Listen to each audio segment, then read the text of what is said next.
That was Sky News reporter Alex Crawford reporting from the village of Vasilkiv, about 21 miles southwest of Kyiv. That's about as far away as the capital is from Dulles International Airport. Russian forces utterly destroyed entire sections of the village as they pressed north towards Ukraine's capital.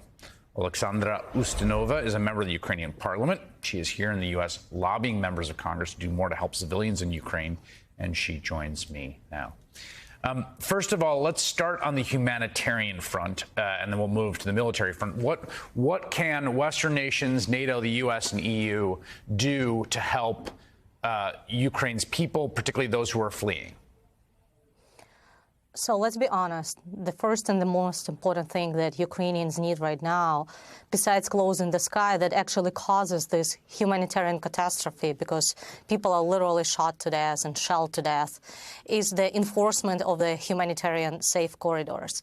We have about 400,000 people right now stuck in Mariupol city, which is probably half the size of the Washington, D.C., They are encircled by the Russian army, and they do not let even children and women out of the city. These people do not have any electricity, heat, or even food, so they're starving. The same situation we have in the suburbs of Kyiv. There is, for example, an orphanage with 50 children who are, some of them are handicapped, unfortunately. Some of them have other mental issues, and they do not let our army or our volunteers even to get them out. The volunteers who tried to get through with food just to feed people were shot to death. So it is very important right now that one of the countries step in and does the enforcement of the human, the safe corridors for humans, because otherwise these people will literally starve to death.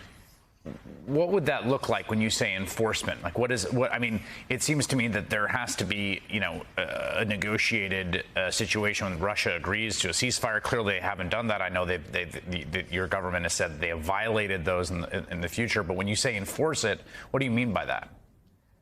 It means that one of the countries steps in and negotiates with Russia that they will provide this safe corridor. So far, Russia's proposal is only Belarus, which can hardly be considered an independent country. And since we had so many people already been shot, that there is no trust. So we had been asking Turkey, we had been asking the European countries to step in and be one of those partners who can actually demand from Russia to do the safe corridors for at least children and kids. Also, one of the other suggestions that had been made so far is the humanitarian aid airlifts, which means there are some parts of the skies that are being controlled by one of the countries, and that means that any airplane going in and shooting one of the buses or any columns that are trying to get out of the cities would be shut down. Those are a few things that we keep asking just to protect people. And we are talking about civilians. We're talking about women and children, because we are trying to get them at least now out of the occupied cities.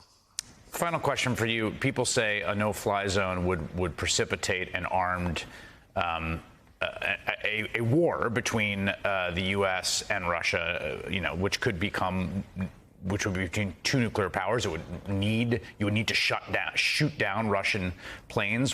What do you say to people who say that's absolutely a no-go? I will tell them that 20 years ago, Ukraine gave up our nuclear weapons, and we were promised, if there is any threat to our sovereignty and to our independence, that one of the countries like Russia, unfortunately, United Kingdom and the United States will step in and protect. Now, when I keep hearing that if the NATO country is invaded, then we will step in and, let's say, implement a no-fly zone. We had been given the same promises 20 years ago, and now the world is watching an execution of Ukrainian children, women, civilians, around the world 24/7, and is not doing anything about it. So I just keep asking, where is the red line? How many people have to die so that the West keeps its promise and does step in? We also keep asking, if you don't want to do the fly zone, just give us the air defense system like an Iron Dome that Israel has, so we can shoot the missiles and the shells on our own, so they don't reach the civilian areas, the residential areas, our orphanages, and our hospitals. Alexandra Ustinova, thank you very much for making time tonight. I appreciate it.